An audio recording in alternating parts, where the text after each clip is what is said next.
जो यहाँ पर आने वाले हैं शिलान्यास कार्यक्रम में, भूमि पूजन कार्यक्रम में राम मंदिर के, उसकी तैयारियों का जायजा भी वो लेंगे। चलिए बढ़ते हैं आगे और रुख करते हैं एक बड़ी खबर का। यूपी में अनियंत्रित हो रहा कोरोना, इस वक्त की बड़ी खबर यूपी से।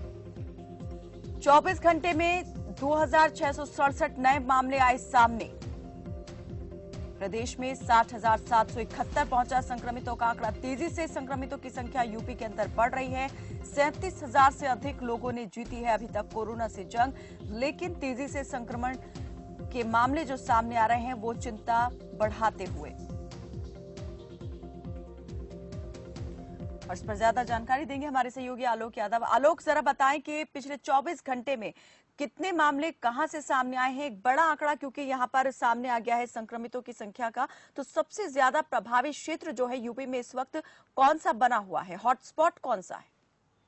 बिल्कुल, देखिए कायनात, अगर यूपी के कन्नौज की बात की जाए तो कन्नौज में इस समय 518 जो टोटल केस हैं वो हैं। और जो एक्टिव केसों की अगर बात की जाए तो मात्र 133 ही अभी तक एक्टिव केस हैं, जिसमें से 4 लोगों की मौत हो चुकी है। वहीं 381 लोगों ने कोरोना से जंग जीतकर घर वापस लौट चुके हैं। और साथ ही कायनात, अगर जी, लेकिन यहाँ पर ये जानना भी जरूरी है आलोक के, जो वीकेंड लॉकडाउन की बात यहाँ पर की गई थी प्रदेश सरकार की ओर से, उसके बाद कितना फर्क पड़ा है? क्या संक्रमण के मामलों में कमी आई है? क्योंकि जिस तरह से ये आंकड़े बढ़ते हुए दिखाई दे रहे हैं, उसके बाद ऐसा लगता तो नहीं है कि संक्रमण कम हुआ है। बिल्कुल कायनात, देखिए अगर वीकली लॉकडाउन की बात करें तो जो शनिवार और रविवार को वीकली लॉकडाउन सरकार के निर्देशों पर रखा जा रहा है, तो जो उसकी जमीनी हकीकत है वो ये है कि लोग जो मुख्य मार्ग हैं वहां से नहीं निकल रहे हैं, लेकिन जो कस्बे हैं, शहर हैं, उसके जो लिंक रोड हैं वहां से निकल रहे हैं। तो लोगों के बीच जो भय होना चाहिए, जो उन्हें लॉकडाउन का पालन करना चाहिए, वो नहीं कर रहे हैं। लगातार कोरोना को वो हल्के में ले रहे हैं, जिससे अगर ये भी कहें कि जो जिला प्रशासन है, पुलिस प्रशासन है, इस लॉकडाउन का पालन कराने में मतलब असफल साबित हो रहा है। आलोक, हम ये भी आपसे जानना चाहेंगे कि आप कैसे देख रहे हैं यहाँ पर औसत की अगर बात करें यहाँ पर, तो कितना देख रहे हैं कि ये बढ़ गया है? पिछले 4 दिन में, 5 दिन में पहले कितने मामले आ रहे थे और अब ये जो जंप आया है, 2600 से ज्यादा मामले सामने आ गए हैं, इसमें कितनी बढ़ोतरी हुई है? जी बिल्कुल कायनात, देखिए जो पहले की अगर हम लोग रिपोर्ट वो उठाते हैं और अब की रिपोर्ट उठाते हैं तो जो बढ़ोतरी है वो काफी तेजी से वो हो रही है, क्योंकि यूपी में 2600 से अधिक मरीज का आना जो है वो यूपी के लिए चिंताजनक बना हुआ है।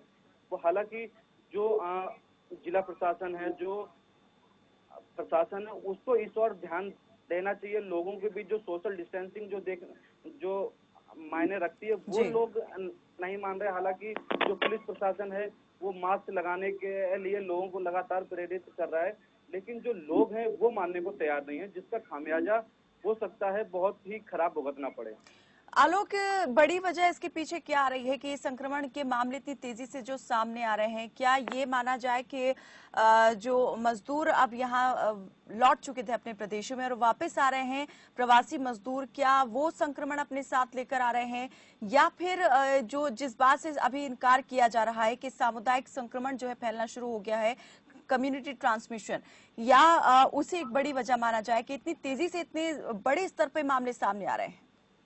बिल्कुल कहना, देखिए अगर बात की जाए जो प्रवासी मजदूरों की, तो प्रवासी मजदूर जो लॉकडाउन फर्स्ट लगा था उसमें जो प्रवासी मजदूर वापस आए थे, अब वो जिनको भी कोरोना था, जो संक्रमित थे वो निकल चुके, लेकिन अब जो है वो दूसरे लोग हैं वो पॉजिटिव आ रहे हैं, वो उनके कुछ संपर्क में आए हैं। जो लोग सोशल डिस्टेंसिंग का ध्यान नहीं रख रहे हैं, मास्क लगा के मार्केट में नहीं निकल रहे हैं, खासतौर पे वो उन पे प्रशासन को ध्यान देना चाहिए। जैसे अगर बात की जाए सब्जी मंडी की, तो सब्जी मंडी की स्थिति ये होती है कि सुबह वहाँ हजारों की भीड़ वो एकत्रित होती है, और जिसमें से कुछ ही लोग होते हैं जो मास्क लगाए होते हैं, और वहाँ पे भी सोशल डिस्टेंसिंग की धज्जियां वो उड़ाई जाती हैं। क्या आप देख रहे हैं कि यहाँ पर पुलिस की मुस्तैदी होती है पर्याप्त संख्या में और सख्ती बढ़ती जा रही है लोगों के ऊपर, क्योंकि अगर ट्रैफिक की बात करें, ट्रैफिक व्यवस्था को सुचारू रूप से चलाने के लिए, तो यहाँ पर पुलिस चालान काटती हुई भी दिखाई देती है। लेकिन क्या मार्केट में, बाजार में, जैसे आपने कहा कि सब्जी मंडियों में लोग ज्यादा लापरवाह दिखाई देते हैं, लेकिन क्या यहाँ पर प्रशासन सख्त है? कायनात वही तो बात आ जाती है ना कि जिस तरह से प्रशासन कुछ सख्त होना चाहिए, जहाँ पे जैसे भीड़ लगती है, या बात की जाए सब्जी मंडी की या बैंकों के बाहर जो भीड़ लगती है, वहाँ पुलिस प्रशासन मुस्तैदी के साथ नहीं रहता है, जिस जिस कारण लोग जो है सोशल डिस्टेंसिंग का पालन नहीं करते हैं।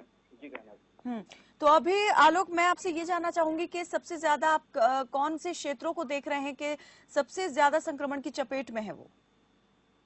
जी बिल्कुल कायनात, देखिए अगर पूरे यूपी की बात की जाए तो यूपी से जो खबर निकल के आती है वो या कानपुर ले लिया जाए, या आगरा ले लिया जाए, मेरठ ले लिया जाए, ये जो जिले हैं यहाँ पे ज्यादा जो संक्रमित की संख्या है वो निकल के वो आ रही है। वह अगर कन्नौज की बात की जाए तो कन्नौज में अभी तक मात्र जो है 518 केस ही सामने निकल के आए हैं। और पिछले 24 घंटे में अगर लोगों की बात करें कि जिन्होंने अपनी जान गंवा दी है, वो संख्या, वो आंकड़ा कितना है? कि कहना, देखिए अभी तो ये साफ तौर पे पुष्टि नहीं हो पाई कि अभी तक जो पिछले 24 घंटों में जितनी मौत हुई है, वो हालांकि जो मौतों का आंकड़ा है वो भी लगातार बढ़ता नजर आ रहा है। चलिए, बहुत शुक्रिया आलोक इस तमाम जानकारी के लिए। तो यूपी में तेजी के साथ कोरोना अपने पैर पसार रहा है और पिछले 24 घंटे में 2667 मामले सामने आ चुके हैं। हालांकि 37,000 से अधिक लोगों ने कोरोना से जंग भी जीत ली है, लेकिन ये जो आंकड़ा है, इसका जो औसत है, वो संक्रमण के आंकड़े से बेहद कम है। तो चिंता की बात यहाँ पर जरूर है सरकार और प्रशासन के सामने। हालांकि यूपी सरकार ने वीकेंड लॉकडाउन भी लगाया हुआ है, लेकिन उसका भी असर यहाँ पर होता दिखाई नहीं दे रहा है।